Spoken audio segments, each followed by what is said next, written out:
मस्त थंडी पडली.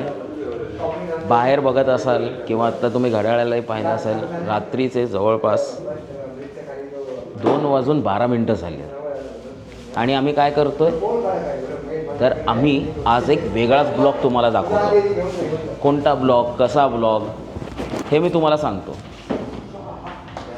म्हणतात ना की मुंबई कधीच झोपत नाही.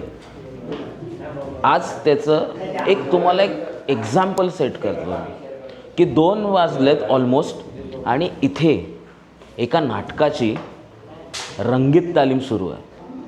म्हणतात ना की कलाकाराला झोप हा प्रकार नसतो किंवा त्याला झोप लागत नाही, कारण त्याला लोकांच्या झोपा उडवायच्या असतात.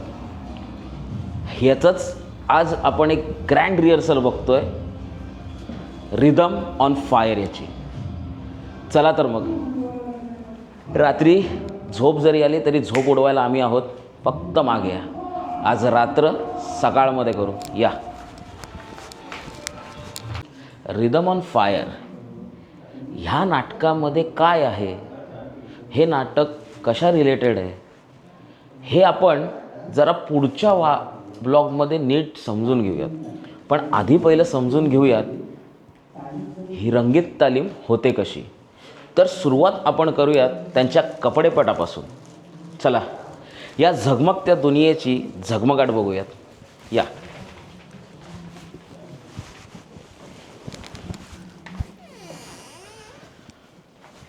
इथे पूर्ण तुम्ही नोटीस केलं असेल तर इथे सगळे कॉस्ट्युम्स आहेत. रिदम ऑन फायर म्हणजे रिदम म्हटल्यानंतर I think it is related to the music.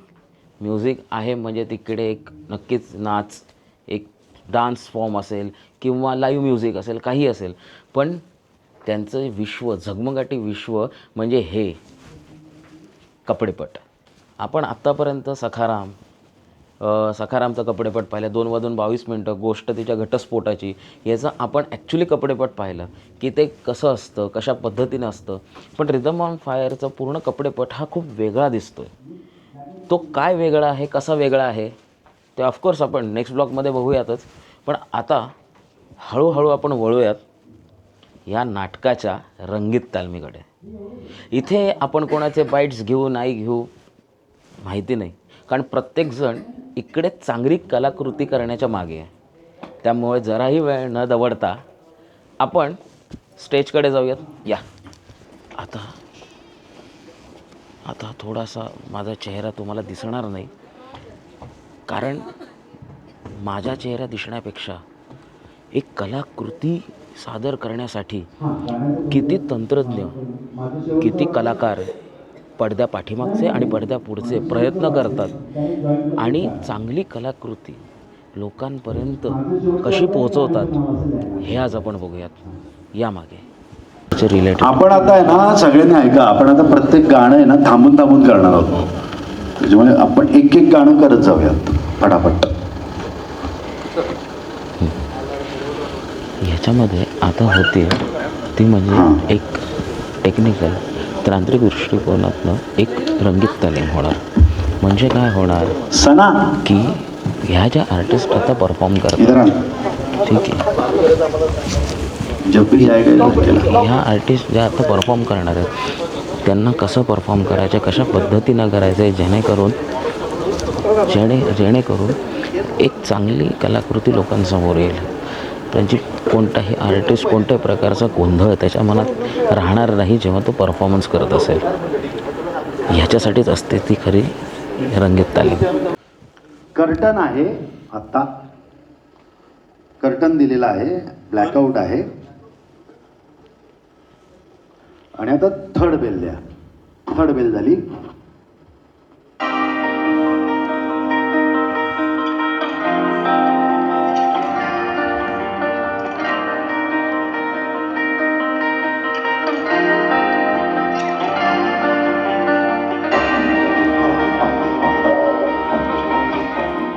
Sivamani world entertainment स्वाभिमान सादर करत आहे सेंटरला जाऊन काढ. Rhythm on fire.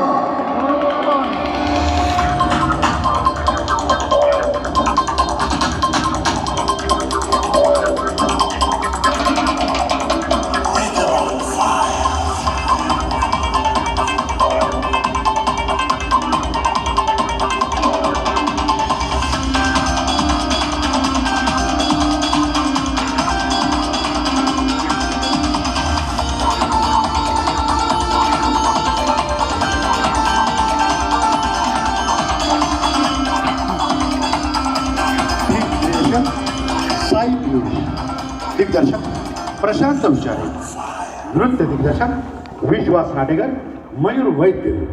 प्रकाश योजना शीतल तळपदे.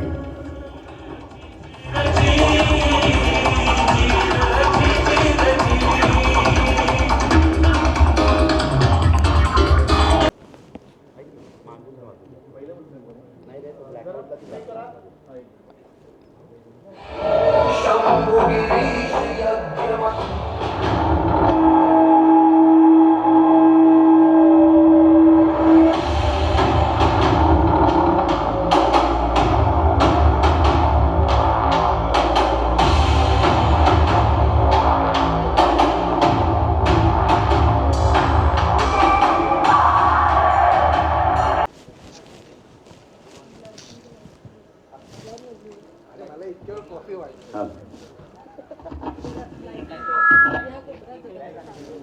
जरा बंद कर ना एक मिनिट, पर्सनल बोलायचं आहे मला.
पहिला जो आहे ना आपल्या म्युझिकपर्यंतचा जो पॅच आहे ना त्याला अजून स्पेस देतो, स्पेस लावतो.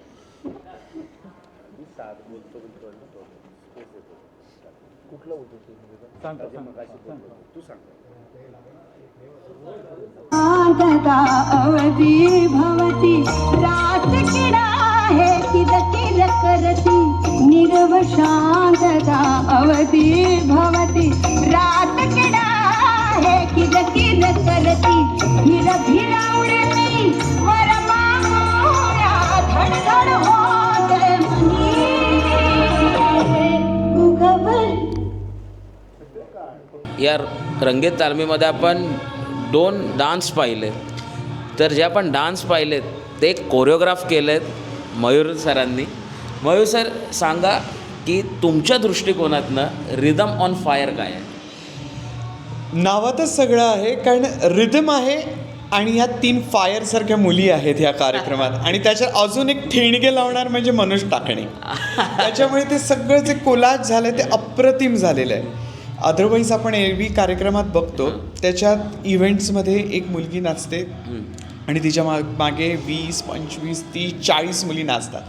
ह्या कार्यक्रमाचं वैशिष्ट्यच असं आहे की याच्यात एकच मुलगी अक्षरशः सगळा समा बांधणार आहे. एवढ्या हजाराच्या ऑडियन्सला एकटं बांधून ठेवणार आहे. तर त्याची ती गंमत आहे. त्याच्यामुळे रिदम ऑन फायर, तर रिदम ॲक्च्युली त्या मुली पकडणार आणि लोकांना ठेका धरायला लावणार आहेत. आणि मनोजसारखा एक अद्वितीय आणि अतिशय सर्वगुण संपन्न असा अभिनेता सूत्रधाराच्या रूपात येणार आहे आणि त्यांनी इतकं सगळं ते सूत्र बांधून ठेवणार आहे ऑडियन्सशी. तर मला असं वाटतं ते ऑफ फायर लागणारच आहे त्याला. मयूर सर, मला हे ऐकायला नक्कीच आवडेल की ह्या नाटकामध्ये तुम्ही काय परफॉर्म म्हणजे आर्टिस्ट थ्रू तुम्ही काय कोरिओग्राफ केलं आहे जरा तुम्ही सांगाल काय? हे बघा काय आहे, माझा फॉर्म जो आहे तो क्लासिकल फॉर्म आहे. ओके. आणि मनोजनी जेव्हा मला पहिला कॉल केला की अशी अशी गाणी आहेत तर त्याच्यातली मनोजला म्हटलं माझी काय आहे, ही जी इतर जे लावण्या वगैरे आहेत त्याच्या व्यतिरिक्त मला काय नाही. 2 सिक्वेन्स आहेत, एक क्लासिकल सिक्वेन्स आहे आणि एक मुजरा. तर हे माझे दोन्ही हातातले सिक्वेन्स आहे आणि मला परफॉर्म करायला आणि मला कोरिओग्राफ करायला दोन्ही आवडतात. आणि 2 सुंदर अभिनेत्री करतायत, शिवानी आणि ऐश्वर्या. तर दोघी अप्रतिम डान्सर आहेत. मुळात चेहरा बोलतो त्यांचा. आणि शास्त्रीय जेव्हा फॉर्म येतो किंवा सेमी क्लासिकल फॉर्म येतो तेव्हा चेहरा बोलणं हे खूप महत्त्वाचं आहे. त्याच्यामुळे मी जो फॉर्म केला आहे तो क्लासिकल आणि मुजरा. ओके. तर तुम्हाला बघताना लक्षात येईल की ही मयूरची स्टाईल आहे, कारण त्याच्यात ते रंग कलरफुल केलेला आहे आणि सेमी क्लासिकलचा टच दिला आहे, कारण लोकांची रिक्वायरमेंट ती आहे. गाणी चित्रपटातली आहे, त्यामुळे त्याला चित्रपटाचं ग्लॅमर पण ह्या कोरिओग्राफीने दिलेलं आहे. प्लस मुजरा जेव्हा बघाल तुम्हाला वाटेल की हा बघताना चित्रपटातलाच मुजरा वाटतो आपल्याला, अशा पद्धतीने तो केला आहे. कॉस्ट्यूमवरती विचार केला आहे, ट्रेडिशनलिटी सांभाळून नाविन्य काय करता येईल असं मी कॉस्ट्यूममध्ये केलेलं आहे. आणि ते नक्कीच लोकांना आवडेल, कारण मी कधीही परंपरा ज्याला आपण म्हणतो, परंपरा किंवा ट्रेडिशन ज्याला म्हणतो, ते मी कधीच सोडत नाही. त्याला धरून नव्याने काय करता येईल तर तसं एक मी प्रयत्न ह्या कार्यक्रमात केलेला आहे. नक्कीच. आणि आवर्जून मला पाहायला आवडेल, कारण म्हणजे असं डान्स म्हटल्यानंतर भीती वाटते मला, पण खरंच हे खूप कठीण गोष्ट वाटते की एक आर्टिस्ट पूर्ण स्टेज कवर करणार आहे आणि जेवढं गाणं असेल 5, 7, 8 मिनटं तेवढं करणं इज आत्ताच्या तारखेला ही इम्पॉसिबलच गोष्ट आहे. आहे, पण ह्या मुली करता आहेत. म्हणजे तुम्ही आता 1-2 गाणी बघितली रिहर्सलमध्ये, तिथे तुमचंच एन्थुझियाझम एवढं मला दिसलं, इतके खुश आहात. मला वाटतं ऑडियन्स पण नक्की खुश होईल. नक्की डेफिनेटली. आणि हे परफॉर्मन्स करण्याच्या, हे सत्र ओपन करण्याचं अजून एक हेच कारण असतं की जेव्हा आर्टिस्ट परफॉर्म करतो तेव्हा त्याच्या डोक्यावरती अनेकांचे हात असतात. जेव्हा एक ॲक्टर असतो त्याच्या डोक्यावर डिरेक्टरचा हात असतो, दिग्दर्शकाचा हात असतो. तसं जेव्हा एक नृत्यांगना, डान्सर जेव्हा परफॉर्म करते तेव्हा मयूर सरांसारख्या कोरिओग्राफरचा हात डोक्यावर असल्याशिवाय तो परफॉर्मन्स होऊच शकत नाही. So sweet, thank you so much. मला खूप छान वाटलं हे तुझं वाक्य. पण अर्थातच, कारण प्रशांतनी हे डिरेक्ट केलेलं आहे आणि त्यांनीही सुद्धा अप्रतिम हे डिरेक्ट केलेलं आहे. त्यावेळी डिरेक्टरची अशी भरमसाठ अशी भलीमार आहे या शोवरती, कोरिओग्राफरचा, डिरेक्टरचा. त्यामुळे शो खरंच फायरप्रमाणे इथे प्रेझेंट होणार आहे. Yes, definitely. मयूर सर, आपला पहिला प्रयोग कुठे आहे? पहिला प्रयोग आपला होणार आहे, थांबा, कुठे होणार आहे? ठाणे ना, काशीनाथ घाणेकर. परत घेऊ. हां, आता हे कॅमेऱ्यात बोला सर. 8 वाजता ना का 8:30? आणि कधी आहे ते पण? 8 तारखेला काशीनाथ घाणेकरला 8:30 वाजता. मयूर सर, जास्त वेळ नाही घेत कारण रात्रीचे 3 वाजलेत. एक शेवटचा प्रश्न, शुभारंभाचा 5 तारखेला 7:30. ओके. आता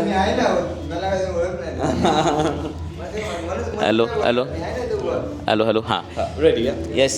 चालेल. सर्वात शेवटचा प्रश्न तुम्हाला विचारतो, मयूर सर, आपला शुभारंभाचा प्रयोग कधी आहे? हा सगळ्यात मोठा प्रश्न आहे. येत्या 5 डिसेंबरला काशीनाथ घाणेकर येथे 8:30 वाजता हा शुभारंभाचा प्रयोग होणार आहे. मीही तिथे असणार आहे. तर सगळ्यांनी गर्दी करा या कार्यक्रमाला, आणि ह्या कार्यक्रमाला तुम्ही येऊन 4 चांद लावा असं मी जाहीर करतो. Thank you. Yes, thank you Mayur sir, thank you.